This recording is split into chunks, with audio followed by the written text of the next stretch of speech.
All right, we're live. It's official. Officially live. Woo!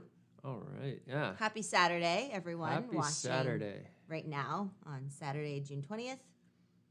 Yeah. For those joining later, good morning, good afternoon, good evening, good day, wherever you are in the world. Welcome. I was going to say we're one day from the summer solstice. Oh, yeah. Right? Yeah. Summer solstice. Definitely. Yeah, so tomorrow will be the longest day of the year.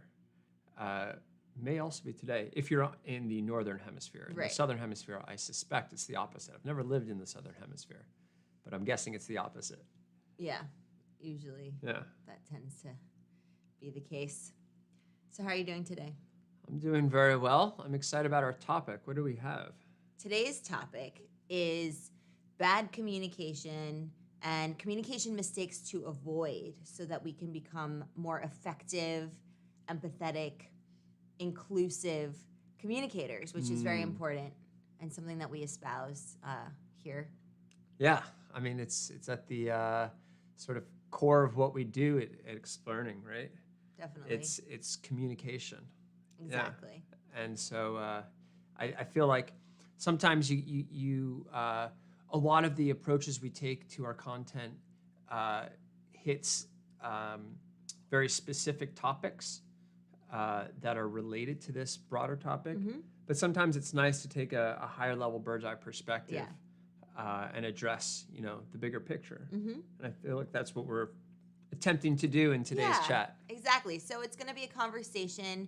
And if any of you are joining live right now, feel free to send in your questions, your comments, any ideas, anything you'd like us to discuss or answer for you in real time. So send those over in the interactive chat.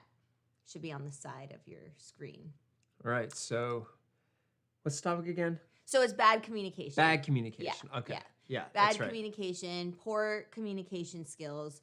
What constitutes that, right?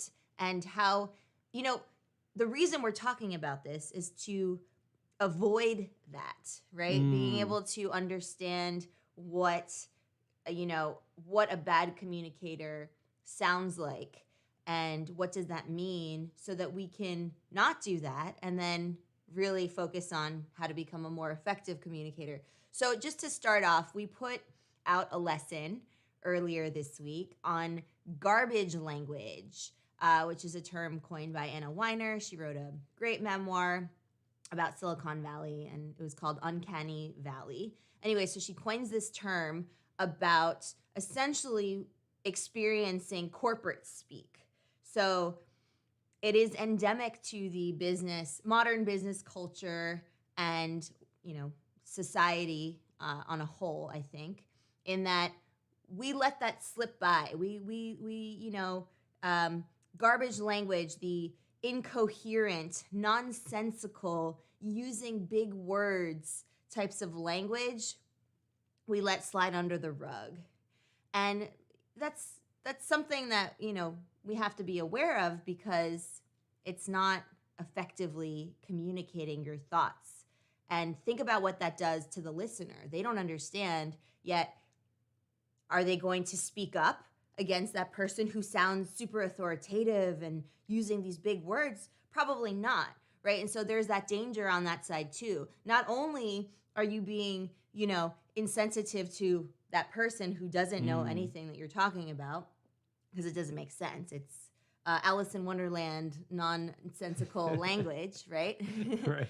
And then the listening part is also disrupted because you don't really know what to listen for. Yeah. Right? So that's garbage language in a nutshell. Yeah, I think of garbage language. I love that term, by the way. It's like it's very sort of visual. And effective. It's a little strong, but sometimes strong is effective. Anyways, I think of garbage language as kind of this crutch, right? And you can use it. One might use it in one of two scenarios. The first is that they want to sort of confuse the audience. Right? They want to sound technical and intentionally use technical language or heavy jargon. Yes. To misdirect the audience, their attention from the core of what you're saying. And the reason one might do that is to get something approved, right? So if you can use this highfalutin technical language or sort of incoherent acronym, right? That you don't define. That you don't define, and know the crowd doesn't know, you know your audience doesn't understand. What you can do then is essentially pressure them into nodding and saying, that sounds great, right? When in reality they don't understand. But because they don't understand, they're too nervous to express that lack of knowledge. They don't want to look silly. They don't want to look dumb. Right. And so they just sort of nod and say, yeah, absolutely, agree with you, Bob. And so then they can get it through, Exactly. right? So that's one reason one might use it. Yes. It's a cheap way of getting approval by ensuring the people who are approving it don't fully understand it. Right. The second reason one might use it is you just don't have much to say, right? If you don't have much to say, but you don't want to sound dumb, then you can blurt out some garbage language. And effectively what you've achieved is you sound like you know what you're talking about, Right. like, you're weighing in and adding meaningful content when in reality, you don't know what you're talking about and you're not adding anything in particular. So that would be a second reason to use it. Exactly. And we're all guilty of this. I've done it. You've done it. Everyone has done it. It's something to be aware of, though, because as you were saying, and as the video that you put out does a very good job of describing, is it's actually quite deleterious to smooth communication, right? It's a barrier to communicating and getting information across. And I get that sometimes that's someone's goal, but we feel strongly that if you're going to communicate, your goal should be to convey information, right? It shouldn't be to confuse.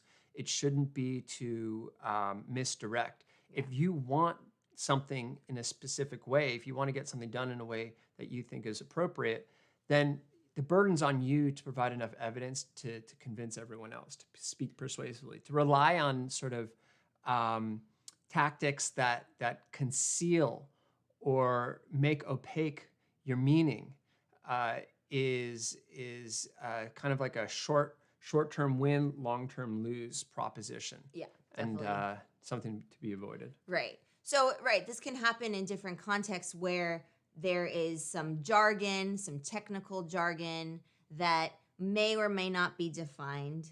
And so using that kind of language to an audience that does not know that terminology without defining it would be considered a type of garbage language as well, in the sense that your message is not effectively transmitted, right? So that's one type of communication mistake to avoid, being cognizant of these, overly technical terms or jargon that your audience, right? That's the key. Being aware of your audience to know what kind of words and language to use. And then if it's not clear, then you define those terms, right? Yeah. So the other thing that is really important to keep in mind and is considered a big no-no in communication is coming to, approaching communication with a one-size-fits-all approach, right? And what I mean by that is, considering just one type of audience member and communicating to everyone else you meet with that same way of communicating. Right. Right? Right. So, that's something we have to be aware of. Yeah, it's important to be dynamic in our communication. Yeah. Right? And I agree. I think one of the most important things you can do when you're communicating, we talk about this a lot, is listening. Yes. Right? And that, I think, is very related to what you're saying. Yes. Because in order to communicate something to someone, it's very important to understand what type of listener they are, what the context is for their understanding of what you're saying. So if you use a very cookie cutter, one-size-fits-all approach to the way you communicate, that might work for some people, but not necessarily for others. Exactly. Right. And sarcasm is another one, right? If you're, you have a couple of friends where you have some sarcastic banter going back and forth, for another person, another friend, that might not work. They might take that to heart. They might take it literally. Notwithstanding already, there being maybe some cross-cultural differences to be aware of. Yeah. Speaking of cultural differences, Yeah. we had a question as to where we're from. Oh. How do we answer that? I mean, we're both we were both born and raised in this. Well, not you actually. Yeah. So you answer I was here. born and raised in the States. I'm from New York City, and Greg was raised in Hong Kong. Yeah. So I was born in New York as well, but my family moved out to Hong Kong when I was very young. So I lived for most of my childhood in Hong Kong, and then moved back to the States for college and so forth. Yeah, and then we have some like European heritage, some just like you're basically a mutt. Classic American mutt. Yeah. A whole bunch of everything. That's what's really cool about a lot of people, like in America especially. I find like people are from so many different parts of the world, and it's just so cool to see those different cultural layers embedded in their heritage. I love that. I love the inclusivity that espouses. And I think it plays very well into what you're just saying about sort of modulating your communication approach, right? Definitely. Different cultures call for different styles of communication. For sure. And knowing when to use certain types of communication versus others can make a big difference in the quality of the conversation you have, right? I mean, I can think of situations in the U.S. people tend to be very forward. Yeah, more direct. Loud. Getting to the point. Potentially confrontational. Right. Whereas, where I grew up in Asia, it's often a very different approach where you tend to be more reserved. There tends to be more listening. And in particular, if there's someone in the room who's senior, that's the person who's talking, and your role as the junior person is really just to sort of absorb their information. Exactly. There's this hierarchy. Yeah. Right?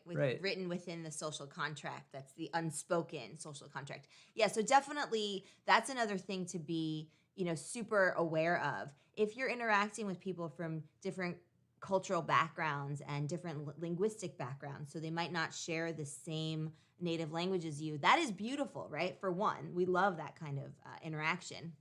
But that also makes it a little bit challenging when you're thinking about, how do you convey a message to them? Are you using the nonverbals that they'll be receptive to, that they'll understand? Because sometimes nonverbals have a funny way of meaning one thing in one culture and something entirely different in another culture, right? And that's another thing to be aware of with cross-cultural communication. It's really easy to sort of make these mistakes, and that's okay to make them, but just, be upfront about maybe you're learning the language, you're learning the culture, so that you're not fully, aware of every, minute detail that might be part of that interaction. Definitely. There was also, there was something you and I were talking about the other day. One of the challenges when there is a miscommunication, right? Because part of bad communication, if we're going to call it that, is not recognizing when there's a lack of comprehension.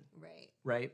And it's very easy to not pay attention to whether or not the person you're speaking to understands what you're saying. So we were talking about that, and what you might encounter, what I've certainly encountered, particularly when I was working in China, was if someone doesn't understand what you're saying, they'll just say no. Right. And I was talking about before, if you want to sort of get something approved, you confuse them and then they'll say yes. That happens in some situations where there's where you maybe are on the same level or they're below you hierarchically. But certainly if the person is senior to you and they don't understand what you're saying, you're almost guaranteed to get a no. A no. Because it's easier for them to respond with no as opposed to, let's talk about this. Let me run it through other people on the team. Yeah, when I was teaching in Turkey too, that was one sort of default type of communication where if you wanted to, let's say start a new project with a group of classmates, first the answer is no.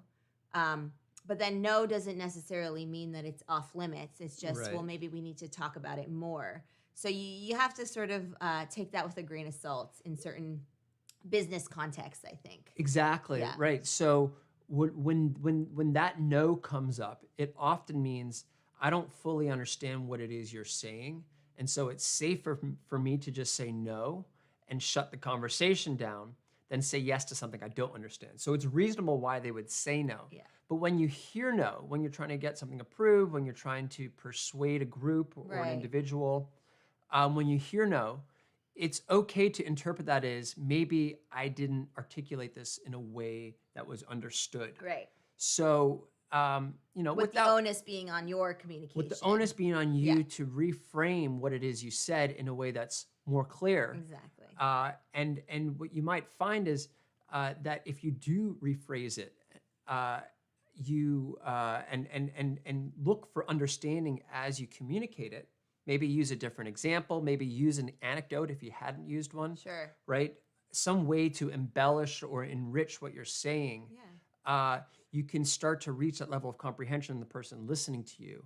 And suddenly that no turns into something like, huh, that's interesting. Tell me more. Right. Right? And it invites further discussion as opposed to shutting it down right away. So that's a really good way of sort of counteracting that initial no to the project, let's say. Right. The other thing to be aware of with, communication mistakes and bad communication, which is our topic for today, is the difference between reacting and responding, right? That's a big one, because if you are communicating with someone or a group of people and you don't really agree with them, or you don't like what, maybe they're confronting you about something, or maybe they're criticizing you about something, and your response is actually a reaction, sort of like an explosive, inflammatory reaction, Yeah. right, with anger and all of that, then that's a no-no. That's not something that you really want to do, because it shuts down the communication. It puts a roadblock, right? And it also gets you aggravated, and the people that you're communicating with also aggravated. So instead of reacting, we want to really try to respond as best we can. And sometimes the best response is saying, look, I'm going to time out for a second.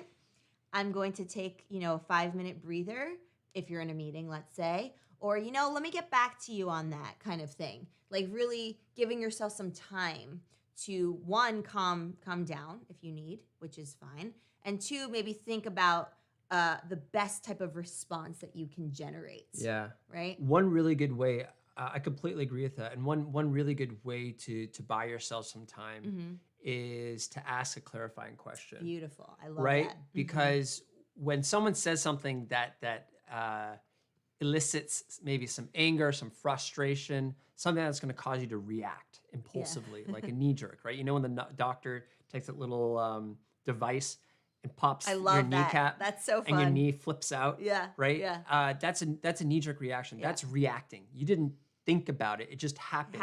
Yeah. Automatically, and that's what we want to avoid in communication.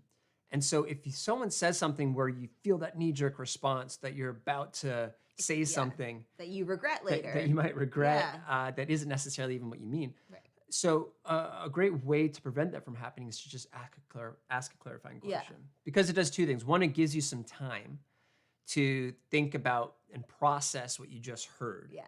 Exactly. The second is oftentimes if you're reacting to something, maybe it's because you didn't interpret it the way that they meant for it to be interpreted. So by asking a clarifying question, you can get more so at the root of what they're asking, right? Yes. And that might, if you can get more to the fundamental sort of core of why they're asking it, you might find that it wasn't a personal attack or a judgment. Yeah. It was, instead a genuine curiosity or concern for something. So by asking the question, you give yourself a little time, and you also give yourself a little more context for why they're asking it. And by the time they respond to your clarifying question, you've had time to sort of compose yourself, and respond in an organized way. Yes. Yeah. On that note, the other kind of communication mistake we tend to make as human beings is to take things personally, right? And sometimes, maybe 50% of the time it should have been taken personally, or it could have been, or it was intended by the speaker for you to take that personally because it was an ad hominem, right? An attack on you as a person. But most of the time, so not even 50% of the time, most of the time, 90%, 80%, let's say, Okay. it's not meant to be taken at face value. It's not meant to hurt you. Yeah. It's not, you always like to say, don't mistake malice for. Oh yeah, this is actually This is a Greg. this is a it's Greg not, quote. It's not. It's a It's Tim not? Ferriss. This Is it? Yeah. This is a Tim I Ferriss. thought it was but you. I've heartily You adopted appropriated it. it. Tim Ferriss is a lifestyle design yeah. blogger and podcast, phenomenal podcast Author too at this point. author. He's a man of all trades. Yeah, jack of all trades. So he brought this up a lot, which is don't mistake, don't attribute to malice what can be instead attributed to ignorance. Okay, yeah, Right? that's a good one. Right? So don't consider malice what can instead be attributed to ignorance, which is essentially saying you may think and take something personally, something someone says or does to you. Exactly. It's easy to take that personally and feel like it's an attack and that it was an intentional on their part. When in reality, most of the time, yeah. it's not intentional. It's not an attack. It's just a misunderstanding. Right, or poor communication on their part too. A miscommunication. Yeah. Or just a lack of a lack of knowledge or empathy for the situation, exactly. right? A lack of context. Right. A lot of the times, we're as humans, we're well-intentioned, creatures. Yeah. We like to make other people happy. We like to please, and it's uncomfortable for us when someone else is uncomfortable. Sure. So it's good to remember that when you're in a situation, particularly in a dialogue where you're getting frustrated, and this is particularly the case in cross-cultural contexts, and you're frustrated because something's happening in a way that you feel is offensive or in some way, not aligned with the way you do things. Yeah. Most likely it has to do with a misunderstanding. Yeah. Most likely, because at the end of the day, we like harmony, right? Of course. And we like to make positive social connections. Yeah. And so if you can reframe the way you approach that situation and instead think of it as, this sounds like we need to talk about this more in order to get some clarity on the situation, that's much healthier than saying, ooh, this person's attacking me. I need to defend and react. Exactly. Yeah. So that's a big one too. Instead of, taking things personally, just maybe, even if it was designed, let's say that small percentage of the interaction was designed for some sort of like malice to hurt you, to make you feel badly. Even in those cases, if you can still give them the benefit of the doubt, that serves you so much as opposed to, taking it negatively and then spiraling out of control with, just even worse communication. Yeah. And one way I like to think about it is our time on the planet is finite, right? Yeah. And so every communication, every instance of communication we have with other people is precious time. And you can choose how to use your precious time. And let's say we, right? So we can choose how to use our precious time. Yeah. And if we're having a confrontation, generally speaking, acrimonious conversation is full of miscommunication and anger, and there's not much getting done. Yeah. So it's really, in most cases, it's a waste of time. Yeah, it doesn't accomplish anything. You're not accomplishing anything. It's not productive. Right. It's not enlightening. It's not enlightening, and it doesn't feel good. Yeah. So if your time is precious, we're there's a onus on us to use it to the best of our ability, to use it to the greatest benefit. Yeah. And to do that, a great way to do that is to keep things positive, because then you keep that flow of communication going, and you get much more out of the conversation, right? Yeah. There's no walls. As soon as you start to get defensive and the other person gets defensive, the walls go up, and no one's communicating anything. And then you're just wasting everyone's time. Yeah. If the walls are down and you're communicating in a productive, positive way, or at least in a neutral way to sort of get more information, then everyone's benefiting, and it becomes a net plus. And so that's, if you're like me and really care about how you use your time, that's another good reason to try to reframe any frustrating situation into an opportunity to clarify. Yes, exactly.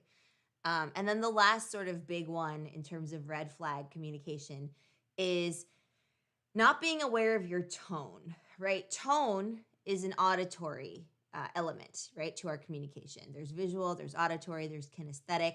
So visual has to do with sight, what we see. Auditory is about sounds and tones, obviously goes in there too. And then kinesthetic is about feelings and movement, so nonverbals as well. And so with tone, that's a tricky one because someone who's visual or kinesthetic might not be offended by a jarring tone, right? Whereas someone who's auditory, who's really, focused on sounds and the tone of people's voices and modulating the tone and their own voice, that's going to affect them very significantly. Yeah. So tone should be something that we take into account, right? There's the adage about it's not what you say, it's how you say it, right? The how you say it part also has to do with the tone, in addition to body language and facial expressions, right? If I said, hey, what's up? Hey, what's up? As opposed to, hey, what's up? Or even in a worse tone, like I can't even think of it right now. But do you know what I mean? Like you can try to say the same thing in different tones. What is that reaction that people get, or the response rather that people have? That's so important. It's a really important one. It's actually one that I personally work on a lot because I have strong views on things, right? And I like to explain my position to other people. But what happens when I do that is I get very focused on the message, the message, the logic of what I'm delivering, right? I get very focused on the concept, which is very solid. Like it's a very logical, sometimes, sound argument most of the time. All right, well, you're being kind. But the point is, I get very focused on the essence of what I'm trying to deliver. Yeah. And I totally forget about how I'm delivering it. And so I can get very heated and it sounds almost like I'm angry, right? Because I'm delivering with such intensity and such fervor. Such gusto, exactly. And so what happens is the complete opposite of what I'm trying to achieve. Instead of me getting across what I'm trying to get across, the person listening is thinking, is this person angry at me? They start focusing on how I'm saying it and completely missing what it is I'm saying. So I fail in my attempt to communicate what I view as an important concept. If you're not being aware of tone. Right. And I'm saying in the situation. Yeah. So I fail at that. And in turn, it can frustrate the listener as well and create some sort of sense of hostility even. Right, because I think on the other person's end, if they can only listen to your tone, that's the only thing they hear. If the message is shrouded in the tone, then they don't even hear the logic behind the message, that's it, right? Yeah. And that's the shame of this whole thing. Not only does your point not get across that you worked so hard to convey and come up with some logical points, backed by scientific data, but then the person on the other end is not going to want to communicate with you if the tone is not something taken into consideration. So that's a big one as well. Yeah. So these are a couple of, mistakes, big mistakes to avoid in communication. And by not doing them or by being extra aware of them, you start to shift more towards a more effective communicator, a kinder, more empathetic communicator, an inclusive communicator, all of which make up a really good person to communicate with, right? Yeah, and I think, we covered quite a few scenarios, but there's so many more. Yeah. And if I had to sort of sum up what makes a communicator effective, it's an aware communicator, right? A communicator who is paying attention to the context of what they're speaking, to their listener, to the level of comprehension of the listener, right? If you're alert when you're communicating, you're much more likely to succeed in that communication. Exactly. Right? And so by being aware and training yourself to be aware, practicing some of the concepts that we've talked about here, you know, these are ways that you can start to, you know, recognize when you should be using a certain style of communication versus another, when you should be adopting it, even in the sort of during that conversation, you Yes. might have to adjust. Right. But by being aware, you're much more likely to get your point across, and the listener is going to appreciate that awareness as well. Definitely. So those are just a couple of thoughts and strategies that you can start implementing right away. And Yeah. we will see you next week for another lesson and another live stream. Yes. Right? Have a lovely weekend. Hopefully this was helpful. I know there's a lot more going on. Leave your comments, you know, in the chat. Yeah. And check out some of our other videos. We talk a lot about this type of thing, these topics. Routinely. Yeah, it's our favorite thing to do. So thanks for joining us. Thank you, everyone. Happy exploring. See you next week.